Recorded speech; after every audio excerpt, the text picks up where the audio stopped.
ბრძანების მიღებისთანავე 14 ივნის 2 საათზე სადგოფნაში იქნა მოყვანილი საინჟინრო ბრიგადის პირველადი რეაგირების ქვედანაყოფები. ეტაპობრივად მოხდა მძიმე ტექნიკის და პერსონალის გადმოსროლა ორ მიმართულებაზე, ეს იყო მირთამოედის მიმდებარე ტერიტორია და საბურთალოს ახალი გზა ხილიანთან, სადაც 14, 15 და დღეს 16 ივნის მიმდინარეობდა სამუშაოები. ამ ეტაპზე საინჟინრო ბრიგადის ტექნიკა და პირადი შემადგენლობა ჩართულია ზოოპარკის დასუფთავებით სამუშაოებზე. ჩვენი სამშენებლო ობიექტი განლაგებულია ზოოპარკის მიმდებარე ტერიტორიის ზევით თამარაშვილის ქუჩამდე. ახორციელებს სამუშაოებს.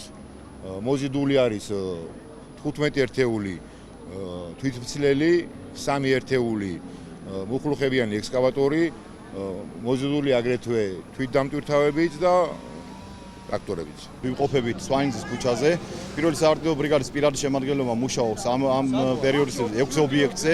ფაქტიურად 3 ეზოს და 3 სარდაფის დასუფთავება მთლიანად მორჩენილია.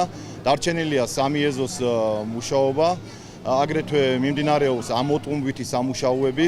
აგრეთვე 20 კაცის შემადგენლობით პირადი შემადგენლობა მიზიდულია სამძებრო სამუშაოებში.